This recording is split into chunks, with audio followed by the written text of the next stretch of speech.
चुनावी शंखनाद हो चुका है। तारीखों का ऐलान ना भी हुआ हो, लेकिन अब सियासी बिसात भी बिछ चुकी है।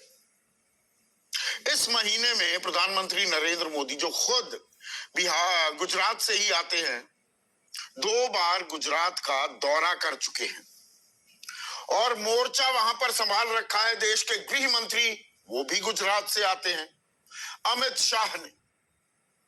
और सूत्रों के हवाले से हमें खबर यह मिल रही है कि अमित शाह ने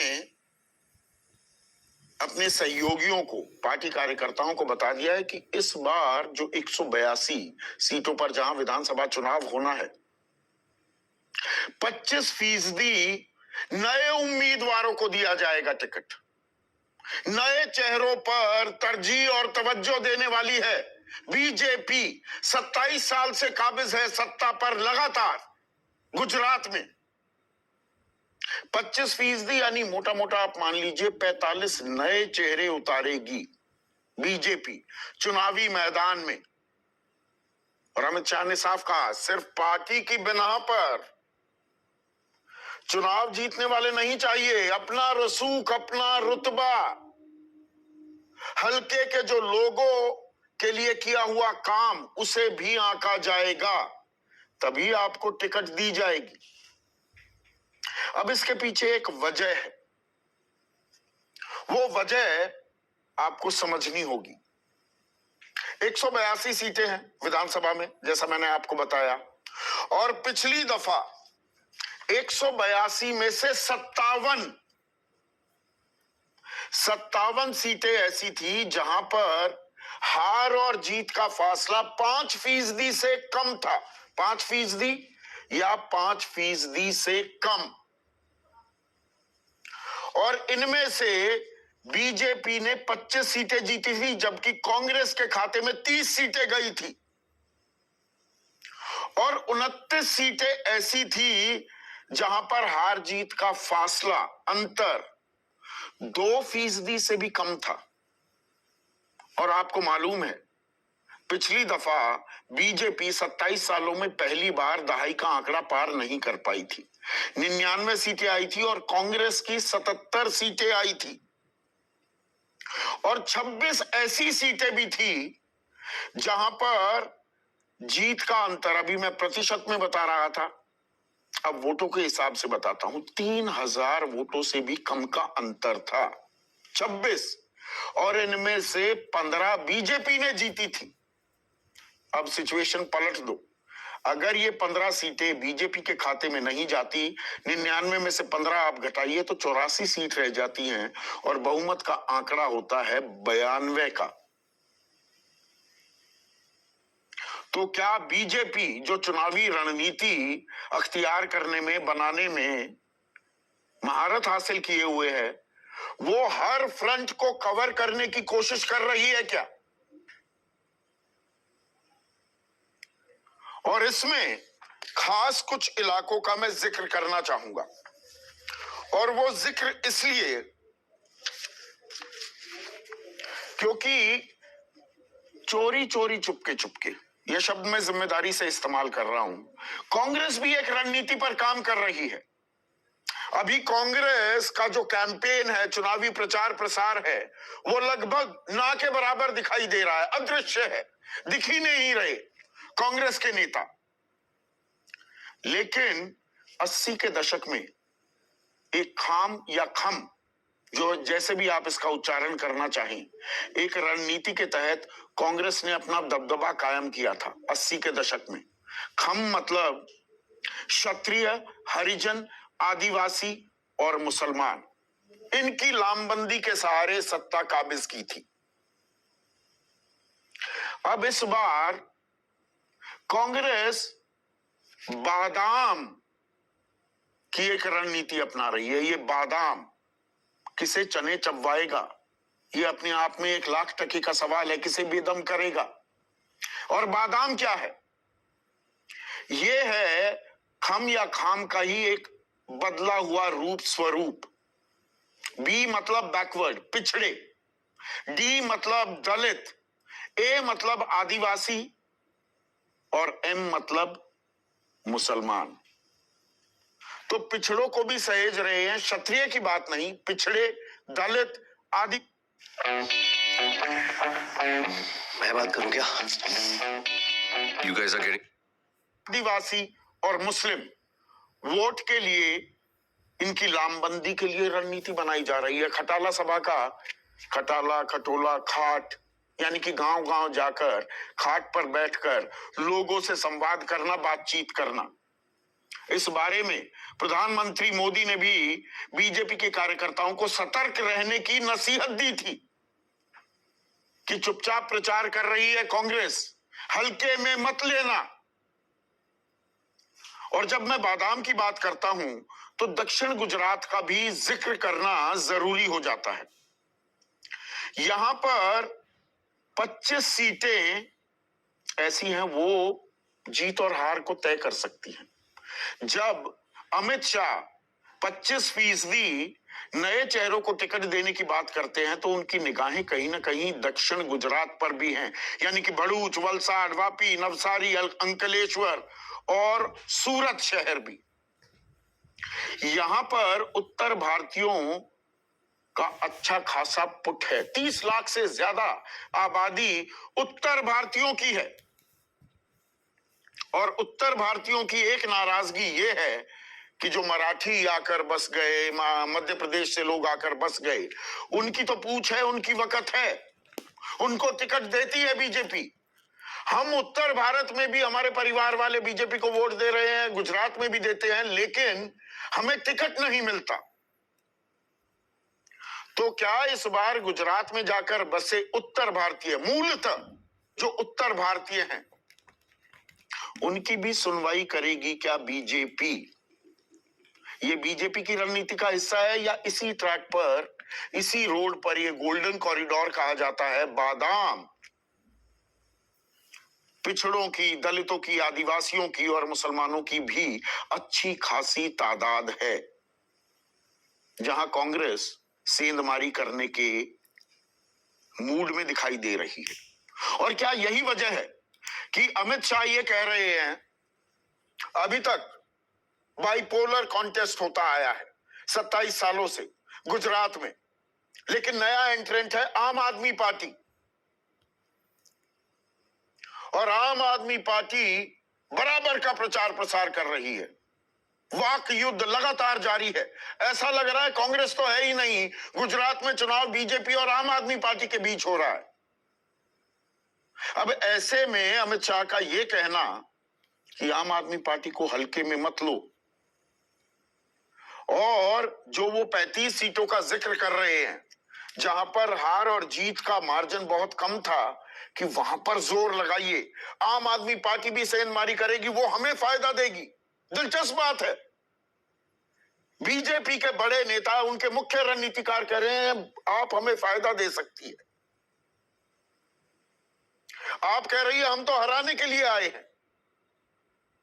या ये मिलीजुली कबड्डी भी है आम आदमी पार्टी और बीजेपी की, जो आरोप सीधे सीधे कांग्रेस लगाती दिख रही है। जो रैलियां आप जो शुरू की हैं कांग्रेस ने, उसमें अशोक गहलोत लगातार यही बात कह रहे हैं कि मोदी की बी टीम है केजरीवाल। तो ऐसे में जो गुजरात का चुनाव, जिसमें बहुत सारे विशेषज्ञ, जानकार, राजनीतिक विश्लेषक गिवन मानकर चलते हैं कि ये तो बीजेपी की ओरिजिनल प्रयोगशाला है, प्रधानमंत्री यहां से आते हैं, गृह मंत्री यहां से आते हैं, तो यहां पर तो नतीजा गिवन है। या बहुत सारे पेच है, पूरे घर के बदल डाले।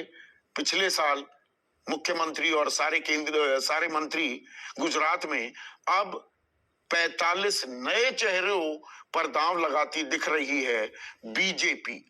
उधर ये लोकी प्रचार रणनीति है या कांग्रेस की मजबूरी? और आम आदमी पार्टी जो ट्रैक्शन दिखा रही है, उत्तराखंड में भी ऐसा दिखा था, वो चुनावों की तारीखों के ऐलान तक और नतीजे आने तक, यानी कि वोट डलने तक, क्या वो ट्रैक्शन, वो आकर्षण बरकरार रख पाएगी? इसी पर आज हम चर्चा करने वाले हैं। ऐसे में आज का सबसे बड़ा सवाल, गुजरात में बिछी सियासी बिसात, इसकी जीत, इसकी मात, और बादाम किसे करेगा बेदम।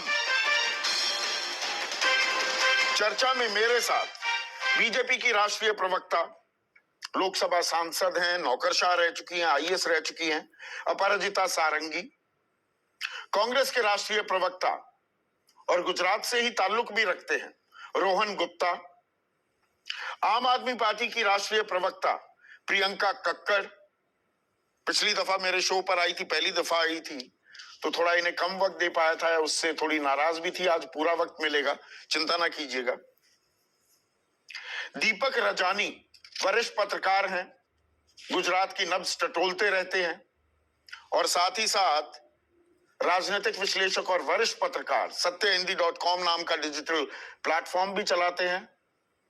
आम आदमी पार्टी में भी थे और गुजरात में पिछले चुनाव में रणनीति बनाने वालों में भी ये शामिल थे, तो गुजरात की राजनीति से भली भांति वाकिफ भी हैं। तो अपराजिता सारंगी, अब 25% नए चेहरे और जो कम अंतर से सीटें हारी जीती गई, उन पर आपकी खास तवज्जो जो खुद गृह मंत्री अमित शाह देते दिखाई दे रहे हैं, क्या थोड़े असहज महसूस करने लगे क्या गुजरात के विधानसभा चुनाव में? आप सबको मेरा नमस्कार।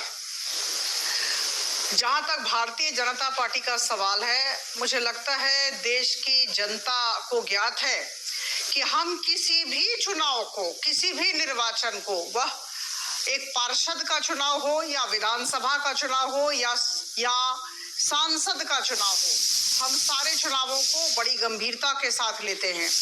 और रही बात गुजरात निर्वाचन की, तो हिमाचल प्रदेश में निर्वाचन हो या गुजरात में निर्वाचन हो, हम अपना होमवर्क बहुत ही संजीदगी के साथ करते हैं, समीक्षा करते हैं, विश्लेषण करते हैं और विनेबिलिटी निश्चित तौर पर एक बहुत बड़ी क्राइटेरिया रहती है। देखिए, कुछ चेहरे बदले जाते हैं और अगर चेहरे बदले गए तो उनके कारण होते हैं, लेकिन मैं कह दूं कि सबसे बड़ी बात होती है विनेबिलिटी।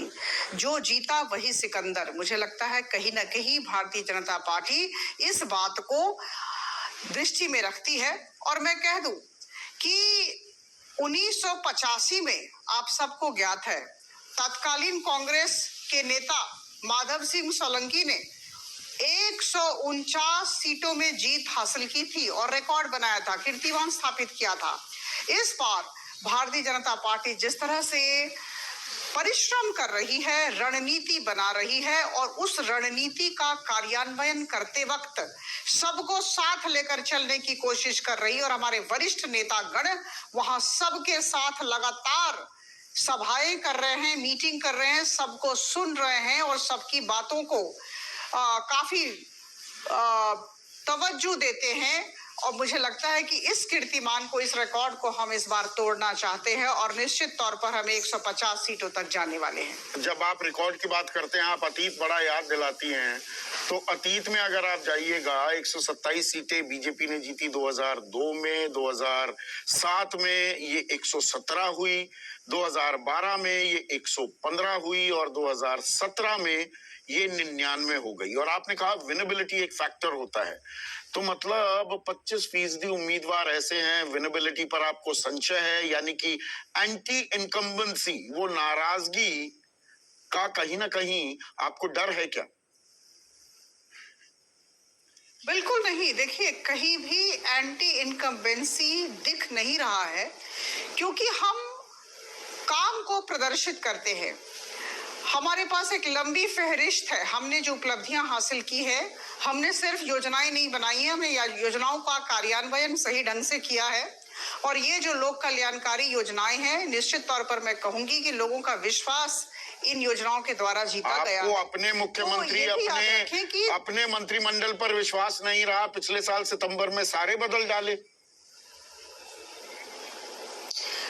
देखिए, ऐसा है कि मैंने कहा जो जीता वही सिकंदर। हमारी रणनीतियां हर एक वक्त बदलती रहती हैं और हम, जैसा आपको मैंने कहा, मैं फिर से कहना चाहूंगी कि हम ग्राउंड सिचुएशन को देखकर ही कोई कार्य करते हैं। परिस्थितियों का विश्लेषण हमेशा किया जाता है, समीक्षा की जाती है और ऐसी अपेक्षा की जाती है कि जो भी विधायक हो,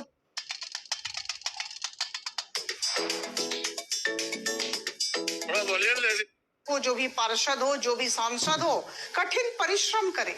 तो मुझे लगता है कि ये हमेशा चलता रहता है, ऐसा नहीं तो है कि कठिन परिश्रम के तहत ही लोक कल्याणकारी शब्द भी आपने इस्तेमाल किया। उसे 3 महीने और 45,000 करोड़ का खर्च आएगा केंद्र सरकार के लिए। 3 महीने प्रधानमंत्री गरीब कल्याण अन्न योजना को और बढ़ा दिया गया। तो वो लोक कल्याणकारी नीतियों के तहत ही गुजरात चुनाव मद्देनजर था ना, सीएनजी पीएनजी के दाम आपने गुजरात में घटा दिए। वहां तो चालान काटने भी बंद हैं, परसों तक चालान ही नहीं कटेंगे। ये भी बीजेपी की रणनीति का हिस्सा है। दो बातें कहना चाहूंगी। पहली बात, आपने 99 सीटों की बात कही, 77 कांग्रेस और 99 हमारे। पहली बात कह दूं, आप याद रखें कि 2014 में और 2019 में जो जनरल इलेक्शन हुए थे, सांसद का चुनाव, 26 के 26 हमारे खाते में गए थे। 2014 में भी और 2019 में भी, और यही 2024 में भी होने जा रहा है। हम सबको ऐसा आभास मिल रहा है जैसा कि ग्राउंड सिचुएशन है। और जहां तक 3 महीने बढ़ाने की बात हुई, देखिए मैं कह दूं कि अंत्योदय हमारी पार्टी का, हमारी सरकार का मूल मंत्र है और लोगों का कल्याण हो। जो अंतिम पादान पर व्यक्ति है वो कैसे आगे आए, इस पर हम बहुत ध्यान देते हैं। तो लोग ध्यान देते हैं या महंगाई बेरोजगारी जैसे मुद्दों से ध्यान हटा दें कि जी 5 किलो अनाज तो दे रहे हैं। महंगाई बेरोजगारी ये बड़ी समस्याएं हैं क्या, जिन्हें पुरजोर तरीके से कांग्रेस पार्टी उठा भी रही है कि 500 रुपए में गैस सिलेंडर देंगे, 300 यूनिट बिजली मुफ्त देंगे, 10 लाख का मुफ्त इलाज कराएंगे, किसानों का 3 लाख तक का कर्जा माफ करेंगे और कुछ ऐसे ही वादे खास शिक्षा और स्वास्थ्य के क्षेत्र में आम आदमी पार्टी भी कर रही है। कहीं ये मुद्दे हावी ना हो जाएं। देखिए, तो एक काउंटर ऑफेंसिव है बीजेपी का। देखिए हम वेलफेयर मेजर्स की बात कर रहे हैं, हम रेवड़ी कल्चर की बात नहीं कर रहे हैं, हम वेलफेयर मेजर्स की बात कर रहे हैं, हम लोक कल्याणकारी कार्यों की बात कर रहे हैं, हम अंत्योदय की बात कर रहे हैं। गरीब, शोषित, वंचित, पीड़ित, महिला, युवा सब आगे आए। आपकी रेवड़ी सेवा दूसरे रेवड़ी दे तो वो मेवा। आदरणीय प्रधानमंत्री जी को सबका समर्थन मिल रहा है। नहीं, आप रेवड़ी दें तो मेवा सेवा, दूसरे रेवड़ी दें या दूसरे वही चीज दें तो वो जी मेवा दे रहे हैं। ये रेवड़ी कल्चर का 16 जुलाई से जो एक विवाद शुरू हुआ, क्या अब आपका खजाना वो आप अफोर्ड नहीं कर पा रहे, दूसरे वो प्रॉमिस कर रहे हैं तो आपको परेशानी हो रही है? नहीं, ऐसी बात नहीं है। देखिए, हम विकास के कार्यों में स्थायित्व चाहते हैं, जिसे हम अंग्रेजी में सस्टेनेबिलिटी कहते हैं। देखिए, 2 शब्द होते हैं, बड़े ही महत्वपूर्ण है अंग्रेजी में, एक एडहॉकिज्म और एक सस्टेनेबिलिटी। तो मुझे लगता है कहीं ना कहीं जहां तक हमारी सरकार का सवाल है, प्रधानमंत्री मोदी जी के नेतृत्व में हम सस्टेनेबिलिटी पर गुरुत्व देते हैं। महंगाई और बेरोजगारी भी सस्टेन कर रही है। 9 महीने से लक्ष्मण रेखा लागी हुई है, 6% की महंगाई ने, बेरोजगारी 8.25% पर है, सस्टेन वो भी कर रहे हैं। देखिए, ऐसा है कि आप हमारे देश में जो महंगाई है, वस्तुओं की महंगाई है, उसे अन्य देशों के साथ उसकी तुलना करें तो कुछ राहत मिलेगी। और मैं कह दूं कि परिस्थितियों को देखते हुए इस बात को सामने लाएं। वहां पर आय कितनी है, कमाई कितनी है, और बेरोजगारी की बात करें तो अमेरिका में 3.5% बेरोजगारी दर है, हमारे यहाँ 8.25%।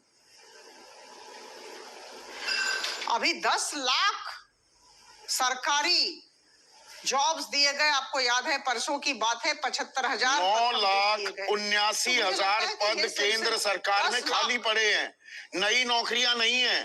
9,79,000 सदन के पटल पर सरकार का जवाब है, आप भी जानती हैं। वो खाली पड़ी हुई हैं, तो अभी तो वही भरी जा रही हैं, नई नौकरियां कहां से आ गई? देखिए, वो तो हर एक सेक्टर में जिस तरह से उफान आएगा और आ रहा है, निश्चित तौर पर जब अगर हम एमएसएमई की बात करें या किसी भी अन्य सेक्टर की बात करें, हर एक सेक्टर में अगर हम बढ़ावा देंगे, मैन्युफैक्चरिंग हो, सर्विसेज हो, निश्चित तौर पर वो पूरी जो अर्थव्यवस्था है वो उठेगी और उठ रही है। आपने हमारे प्रधान फाइनेंस मिनिस्टर को भी सुना है, सुनते आ रहे हैं। तो अगर हम अपने देश की तुलना अन्य देशों के साथ करें, वो हम सुन रहे हैं, वो कह रही हैं कि डॉलर मजबूत हो रहा है, रुपया कहाँ कमजोर हो रहा है, युद्ध के बाद भी हम सुन रहे हैं। देखिए, रशिया यूक्रेन का युद्ध हुआ, याद रखें, और अभी चल रहा है वो युद्ध, खत्म नहीं हुआ है। और उसके बाद ये जो कोविड की 2 साल की जो मार थी, इसके बावजूद हमारे देश में स्थिति बहुत, चलिए नहीं, गुजरात पर ही रहते हैं। ये आम आदमी पार्टी की आप प्रशंसा करने लगे, अच्छा कर रही है और ये सेंधमारी कर देगी कांग्रेस पार्टी के वोट बैंक में, तो मार्जिनल सीट्स पर फोकस कीजिए। आम आदमी पार्टी आपका वैसे तो 36 का आंकड़ा है, पर आप भूरी भूरी प्रशंसा भी करते हैं। मिलीजुली कबड्डी हो रही है या आम आदमी पार्टी के कैंपेन से दिक्कत भी आ रही है? बिल्कुल नहीं। देखिए, जहां तक आम आदमी पार्टी का सवाल है, गोवा में हमें 20 सीट मिले, उन्हें 2 सीट मिले। और जब उत्तर प्रदेश में इलेक्शन हुआ तो आम आदमी पार्टी की क्या स्थिति हुई मैं आपको बता दूं। None of the above, NOTA जिसे कहते हैं, नन ऑफ द अबव में 0.69% वोटिंग हुई और आम आदमी पार्टी को सिर्फ 0.34% वोट मिले। 35 सीटों पर क्या आप आम आदमी पार्टी, बहुत ही विनम्रता के साथ कहूंगी, आम आदमी पार्टी का कॉग्निजेंस लेकर 35 सीटों पर रणनीति बना रहे हैं क्या? तुलना आम आदमी पार्टी के साथ ना करें। अच्छा, आपकी तुलना आम आदमी पार्टी के साथ ना करें। प्रियंका जरूर इस पर कुछ बोलना चाहेंगी, पर पहले रोहन गुप्ता, आप है कहाँ, या बादाम ही खा रहे हैं? अभी बादाम से ही चने चबवाएंगे या दिखेंगे भी कहीं? संदीप जी, हम लोगों के दिल में हैं और हम ग्रास रूट पे हैं। और अभी भाजपा प्रवक्ता जो कह रही थी, मुझे 2017 की याद आ गई। तब भी यही भाषण के माधव सिंह सोलंकी जी का रिकॉर्ड ब्रेक करेंगे और इसके उनको दूसरा एक रिकॉर्ड याद दिला दूं। इसके पहले भी माधव सिंह सोलंकी जी का रिकॉर्ड था 140 सीट के ऊपर, वो भी आज तक भाजपा नहीं तोड़ पाई। तो मुंगेरी लाल के हसीन सपने अपने सपनों में ये रहे। देखिए संदीप जी, जब कोई सरकार 5 साल के बाद में जनता के सामने वोट जब मांगने जाती है, तब ये खुद का एक आंकलन होता है कि उनका परफॉर्मेंस क्या है। जिस तरह से महंगाई चरम पर है और 18 अलग अलग जो ग्रुप है यहाँ पे आंदोलन पे है, आशा वर्कर की बात हो, बेरोजगारों की बात हो, तलाटी की बात हो, LRD बात हो, मैं आपको 18 ऐसे ग्रुप दिखा दूं जो यहाँ पे आंदोलन पे है गुजरात में। मालधारियों की बात हो, आदिवासियों की बात हो, तो जो इनका अहंकार है, इसी का जवाब 2017 में गुजरात की जनता ने दिया। जब 151+ की बात कर रहे थे, तब 2 आंकड़ों पर आके उनको समेट लिया। और यही अहंकार का जो दूसरा आंसर है, दूसरा फेज 2, जैसे वेब सीरीज होता है, फेज जो सेकंड जो पोर्शन है, उसका जवाब आपको 2022 में मिलेगा। जब परिणाम आएगा तब ये लोगों को तो आम आदमी के भरोसे अपनी रणनीति आप बना रहे हैं कि जनता में नाराजगी है। आपके बड़े नेता कहाँ हैं? या उनकी नाराजगी नहीं मिटती तो वो गुजरात आने की फुर्सत कहाँ है उनके पास? बिल्कुल नहीं, फुर्सत की बात नहीं है। राहुल गांधी जी ने भारत जोड़ो यात्रा की शुरुआत की, उसके पहले गुजरात आके गए 5 सितंबर को, और ऐसी रैली हुई किसी ने नहीं दिखाई हुई, आपने दिखाई थी। और वो रैली के बाद में पूरा जो माहौल गुजरात में बना आप देख नहीं सकते। उसके बाद भी सारे बड़े नेता आ रहे हैं, अशोक गहलोत जी आके गए, वापस राहुल जी के जब ये रिजर्व डेज है बिल्कुल आ रहे हैं, प्रियंका जी आ रही है। मुद्दा ये नहीं है संदीप जी, जो ग्रास रूट का नहीं, मुद्दा यही तो है इस बात कर रहा हूं भाई, मुद्दा यही तो है। जो दिखता है वो बिकता है। प्रधानमंत्री इसी महीने में 2 दौरे कर चुके, वहां टिके हुए हैं। गृह मंत्री अमित शाह, तमाम बड़े नेता, केंद्रीय मंत्री बीजेपी की तरफ से वहां कमान संभाल रहे हैं। जब मैं ये कहता हूं, और पूरी जिम्मेदारी से कह रहा हूं, आप ना इत्तेफाकी रख सकते हैं, आपका कैंपेन अदृश्य सा कैंपेन दिख रहा है। हमारा कैंपेन ग्रास रूट कैंपेन है, हमारा कैंपेन जनता से, मुद्दों से जुड़ा हुआ है। हमारा कैंपेन लोकल कैंपेन है। देखिए संदीप जी, सरकार अगर मीडिया से ही बननी होती तो कब से भाजपा 182 गुजरात में जीतती क्यों? सरकार अगर मीडिया से ही बननी होती तो आम आदमी पार्टी उत्तराखंड और गोवा में भी सरकार बना चुकी। ऐसे नहीं होती। मीडिया में हाइप क्रिएट कर सकते हैं। गुजरात का माहौल अलग है। जो गुजरात में ये कहा जाता था कि नरेंद्र मोदी यहाँ से हैं, कभी भी गुजरात की जनता ने कांग्रेस को 60 के आसपास हमेशा सीट दी है। उसका कारण क्या? ग्रास रूट पे यहाँ पे अरे भाई, मीडिया वाले भी ऐसे ही खाक थोड़ा छानते हैं रोहन भाई। देखिए, थोड़ा तो संदीप, क्रेडिट दीजिए मीडिया को भी। एक सीट पर आप आपको सिमट बिल्कुल गए। देंगे। आप लड़की हूं लड़ सकती हूं के नारे के साथ उत्तर प्रदेश में उतरे, एक सीट पर सिमटे। पंजाब संदीप जी, में 18 सीट रह गई आपकी। मैं, क्योंकि गुजरात के परिप्रेक्ष्य में आज चर्चा हो रही है, 2017 में एक भी सर्वे रिपोर्ट 36 से ज्यादा सीटें कांग्रेस को नहीं दे रहा था। 2017 की ये बात कर रहा हूं। ये कहा जाता था वेव है, ये कहा जाता था वन साइडेड परिणाम आएगा। क्यों नहीं आया? क्योंकि गुजरात की जनता जानती है कि उनको उनके खुद के मुद्दे पे वोटिंग करना है। किसानों की बात हो, महिलाओं की बात हो, हर वर्ग यहाँ पे नाराज है। संदीप जी, मैं आपको ग्रासरूट की सिचुएशन बता रहा हूँ। और मैं बात करूं क्या? You guys are getting divorced? और जो अभी अमित शाह जी ने कहा, वो आम आदमी के सहारे अपनी नैया पार कराने के चक्कर में है, और मध्य दलित दोनों डूबने वाले हैं इस बार। मैं आपको बता रहा हूँ, आम आदमी पार्टी नहीं नंबर बचा 2 की पाएगी। पार्टी ना बन ये जाए backfire कहीं। होगा जी। जो आप प्रमुख दल से उत्तर प्रदेश, बिहार, पश्चिम बंगाल, न जाने कितने राज्य ऐसे हो गए हैं, वो हाल ना हो जाए कि नंबर 2 पार्टी आम आदमी पार्टी बन जाए और आप रणनीति ही बनाते रह जाएं। संदीप जी, देखिए, गुजरात का जो माहौल है, मैं गुजरात से हूँ, मैं जानता हूँ। जब ये कहा जाता था कि 36 सीट आएगी, अगर तब हम 77 जीत के आते हैं, और उसके बाद जिस प्रकार का भाजपा का शासन रहा है, जैसे आप हमेशा कहते हैं, पूरे घर के बदल डालूंगा। पूरे घर के क्यों बदलने पड़े? क्योंकि कोविड के कारण जनता नाराज थी, बेरोजगारी, महंगाई, हर मुद्दे पे जनता सरकार से नाराज थी। आप एटमोस्फियर तो कुछ भी बना सकते हैं, आपका होम स्टेट है, पर माहौल जो है, आपके बड़े बड़े नेता छोड़ जाते हैं। पड़ रहा है जी। हार्दिक पटेल से लेकर जिग्नेश मेवाणी से लेकर आपके गुजरात के महासचिव, तमाम लोग तो आपको छोड़ गए चुनाव से ठीक पहले। नहीं, जिग्नेश मेवाणी तो है। हाँ, जिग्नेश मेवाणी है, अल्पेश गए, वो थे यहाँ बीच में अटके हुए थे। हार्दिक पटेल की जो आपने बात की, देखिए, सबके अपने व्यक्तिगत मामले हो सकते हैं। जिसको ये लड़ाई लड़नी, उन्होंने कहा था कि मैं कांग्रेस कभी नहीं छोड़ूंगा। मैं व्यक्तिगत चीजों में पढ़ना नहीं चाहूंगा। संदीप जी, मुद्दा यहाँ पे ये है कि गुजरात की जनता जानती है कि उनके मुद्दे क्या है। और आप जो साइलेंट कैंपेन की बात कर रहे हैं, हर बूथ पर कांग्रेस का कार्यकर्ता, इस बार पहली बार हुआ है कि हर बूथ पर कांग्रेस का कार्यकर्ता ऑलरेडी हमने रख दिया है।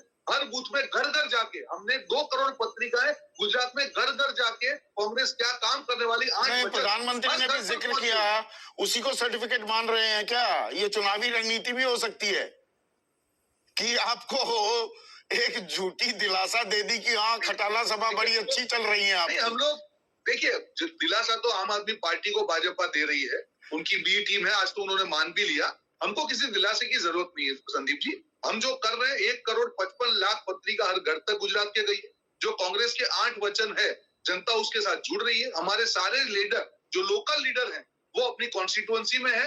अभी हमारे यूथ कांग्रेस ने युवा यात्रा की, उसको प्रचंड समर्थन मिला। साउथ में आदिवासी एरिया में अनंत पटेल ने यात्रा की। तो आप 80 के दशक की पुरानी शराब, वैसे शराबबंदी है गुजरात में, पर वो क्योंकि पुराना मुहावरा है तो इस्तेमाल कर रहा हूँ, खाम की पुरानी शराब बादाम के रूप में नई बोतल में परोस रहे हैं। बिल्कुल, कोई नई बोतल नहीं है, कोई पुरानी बोतल नहीं है, ना खाम है ना बादाम है। ये गुजरात की जो जनता है, उसकी आवाज आपको मिलेगी, क्योंकि हर वर्ग परेशान है। देखिए, खाम या बादाम कब होता है संदीप जी? जब कोई वर्ग खुश हो, कई वर्ग परेशान हो। आज महंगाई से कौन दुखी नहीं है, मुझे बताइए। आज क्रूड के रेट इतने कम हो गए, आज भी पेट्रोल डीजल के भाव कम नहीं हो रहे। जो महंगाई का इंडेक्स आ रहा है, उसमें सबसे चरम पर है।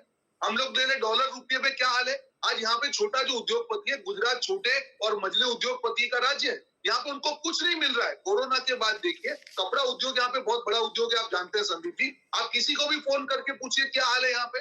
तो यहाँ पे जो हवाई चित्र बनाया जा रहा है भाजपा द्वारा कि सब चंगा सी, उसका जवाब इस बार गुजरात की नहीं, ये आपने अभी 5 राज्यों में चुनाव हुए तब भी इन मुद्दों की ताल ठोकी थी, पर बीजेपी को स्टैंप, उस पर मोहर, उनका बटन दबाता दिखा एक आम मतदाता। प्रियंका, आम आदमी पार्टी वहां किस भूमिका में है? बीजेपी तारीफ कर रही है, कांग्रेस कह रही है बीजेपी की बी टीम बन गई है। बीजेपी के साथ आपका वाक युद्ध पिछले 1.5 महीने से चला हुआ है।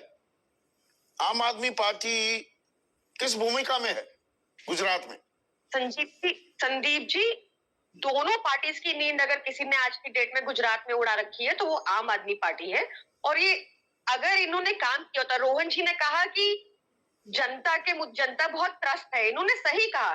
इनके पास भी काफी टाइम था जनता के मुद्दे उठाने का। इन्होंने क्या किया, ये भाजपा की बी टीम बनके 277 जगह पे तो अपने कैंडिडेट्स भी खड़े नहीं किए। इन्होंने क्या किया, सारे असेंबली सेशन से ये वॉकआउट कर गए और एक भी लोगों का मुद्दा इस बार इन्होंने नहीं उठाया और सब जगह भाजपा का साथ दिया, जो भी उन्होंने करप्शन किया, जो भी सीएजी रिपोर्ट में लिखा था। अब संदीप जी, भाजपा की बात में मैं अपराजिता जी को सुन रही थी और बहुत रिस्पेक्टफुली उन्होंने कहा कि काम को शोकेस करते हैं भाजपा। अगर काम को शोकेस किया होता तो 3 सीएम पिछले 7 इयर्स में बदलने नहीं पड़ते इनको। 27 इयर्स में अगर इन्होंने एक भी स्कूल अच्छा बनाया होता तो डेमो स्कूल में पीएम सर को नहीं बिठाना पड़ता इनको। अगर इन्होंने काम अच्छा किया होता तो मैल न्यूट्रिशन, जो इन्होंने कहा कि विमेन के मुद्दों पे काम करती है भाजपा, मैल न्यूट्रिशन का आंकड़ा है कि 50% से ज्यादा महिलाएं गुजरात में मैल न्यूट्रिशन है उनको। 19128 स्कूल, इन्होंने स्कूल क्लासरूम्स की कमी है, ये स्टेट असेंबली में गुजरात गवर्नमेंट ने जवाब दिया। वहां की जनता, सही कहा रोहन जी ने, त्रस्त है महंगाई से। सबसे महंगी, अगर दिल्ली में आपको 500 रुपए की कोई चीज मिलती है 4% इन्फ्लेशन पर, सबसे ज्यादा महंगाई आज की डेट में 8% है, जो सेंट्रल गवर्नमेंट का अपना आंकड़ा है। 500 की चीज जो दिल्ली में मिलेगी 1000 की आपको गुजरात में मिलेगी। आपने वहां पर हेल्थ में कुछ नहीं किया। 14 डिस्ट्रिक्ट ऐसी हैं संदीप जी जहां पर सीटी स्कैन मशीन तक नहीं है आज की डेट में। आम आदमी पार्टी एक ऐसा मॉडल प्रस्तुत करती है जिसमें फ्री शिक्षा, फ्री बिजली, फ्री महिलाओं को बस यात्रा, फ्री बुजुर्गों को तीर्थ यात्रा, फ्री किसानों को बिजली, जो भाजपा ने प्रॉमिस की। रेवड़ियां बांट रहे हैं, यही तो आरोप लगा रही है बीजेपी। रेवड़ियां नहीं है संदीप जी, हम जनता के टैक्स का पैसा जनता के ऊपर खर्चते हैं और उसके बाद महंगाई नियंत्रण में सबसे ज्यादा दिल्ली में है। ये हमने दिल्ली में करके दिखाया और यही हम गुजरात में भी करके दिखाएंगे। तो मतलब Gujarat model of governance, Gujarat model की बड़ी चर्चा हुई 2014 में। आप कह रहे हैं गुजरात मॉडल बनाम केजरीवाल मॉडल की लड़ाई है। नहीं, गुजरात मॉडल है नहीं। गुजरात मॉडल एक हॉलो मॉडल है। देखिए, जब ट्रंप जी आए तो इन्होंने ग्रीन फेंसिंग कर दी थी और सब छुपा दिया था गुजरात मॉडल। और मिलेनिया ट्रंप जो उनकी वाइफ थी, उनको स्कूल देखने दिल्ली ही भेजा था। अगर गुजरात मॉडल था तो गुजरात में दिखाते, वो फेंसिंग ना करते, उस पे इतना पैसा खर्चा किया। इन्होंने बुलेट ट्रेन बोला, सी प्लेन बोला, सब उड़ गया। तो गुजरात मॉडल है चुनावी वादे जो कभी पूरे नहीं होते, और अब जनता इससे तंग आ चुकी है, देख चुकी है दिल्ली मॉडल क्या है। आकर्षण आप बना रही हैं, मैं ये बात डिनाई नहीं करूंगा। आकर्षण पर उत्तराखंड में बनाया और वहां ज्यादातर सीटों पर जमानत जब्त हो गई, जिसे वे मुख्यमंत्री पद का उम्मीदवार के तौर पर मैदान में उतारा, वो बीजेपी में आ गया। तो ये कहीं पीकिंग टू सून की थोड़ा वो बुलबुला तो नहीं साबित होगा उत्तराखंड वाला, आप जो ताल ठोक रहे हैं गुजरात में। अब हमने 10 साल काम कर दिया, 2 स्टेट्स में हमारी सरकार बन चुकी है, दोनों जगह हम काम करके दिखा रहे हैं। पंजाब में भी हमने 300 यूनिट बिजली ऑलरेडी डिलीवर कर दिया, गुजरात में भी हमने 1 मार्च से प्रॉमिस किया और करेंगे। हमारी बिल्कुल नो करप्शन पॉलिसी है, हम अपने लोगों को भी नहीं बख्शते और जनता ये समझ रही है और इसलिए साथ देगी इस बार। वही कट्टर ईमानदार कट्टर बेईमान वाला जो आप और बीजेपी के बीच में युद्ध चलता रहता है। आप अपने आप को कट्टर ईमानदार बताते हैं, शहीद भगत सिंह, बलिदान और न जाने क्या क्या शब्द इस्तेमाल करते हैं। वो कहते हैं कि घोटाले ही घोटाले हैं, बस घोटाला, जल घोटाला, शिक्षा घोटाला, शराब घोटाला। संदीप जी, उसमें जाएंगे तो बहुत लंबा हो जाएगा। इन्होंने कहा क्लासरूम घोटाला, फिर हम कोर्ट गए, हमने कहा ये डिफेम कर रहे हैं। बेसिकली इनका मकसद ये है कि ये ऑप्टिक्स मैनेज करना चाहते हैं, ऑप्टिक्स मैनेज करके दिखाना चाहते हैं कि हम भी भाजपा की तरह भ्रष्ट हैं। जैसे कर्नाटका में आरोप लगाया कि उन्होंने कॉन्ट्रैक्टर्स ने कि 40% देना पड़ता है, वो आरोप लगाया। गुजरात में शराबबंदी है पर ड्रग्स का धंधा, शराब का धंधा धड़ल्ले से बिकती है। इनके अपने कॉर्पोरेटर छोटा उदयपुर में एक महिला के कंधे पर सर सोते हुए पाए गए दारू पीकर, वो सबने वीडियो वायरल देखा। तो अब तो बहुत ही स्पष्ट हो गया है कि क्या है। आपकी लड़ाई किससे है, बीजेपी से या कांग्रेस से? हमारी लड़ाई सिर्फ